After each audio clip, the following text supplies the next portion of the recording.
Zeno came to Stoicism with nothing. He lost it all in a shipwreck and rebuilt his life. Cleanthus, his first grade student, was not much better off, making a living as a manual laborer in Athens. Epictetus would come from slavery, something quite worse than poverty. He afterward became free.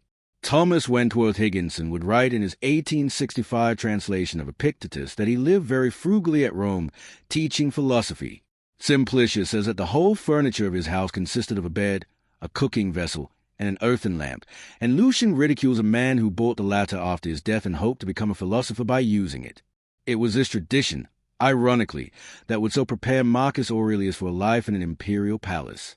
From boyhood, he had been training in the Stoic and Cynic model by sleeping on a hard mattress and wearing rough clothes. He didn't want to be soft. He didn't want to be spoiled. By the time he assumed the purple cloak of the emperor, he was indifferent to the trappings of wealth and power.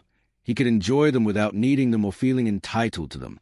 In fact, he told the Roman Senate that, as far as he knew, he lived in the people's house, owned none of it, and that's why, during the Antonine Plague, he had no problem selling off jewels and furniture, even his wife's robes, to fund the government.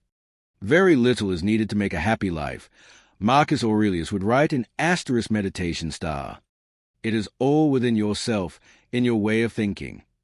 For Marcus, this was something he had to trust Epictetus and Zeno and Cleanthus on.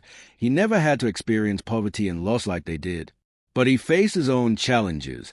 Wealth and abundance could have easily skewed his compass or corrupted his soul. But, reminded by their example and reinforced by his own practices, by the adversity and difficulty he schooled himself in, he could practice his own methods of detachment, and he found his own form of happiness and self-sufficiency. And so must we. Whether we're born rich or poor, the simpler our lives, the better. What we need is within us. Who we are has nothing to do with our stuff or what's in our bank account. And certainly, these material things are not the path to peace or happiness.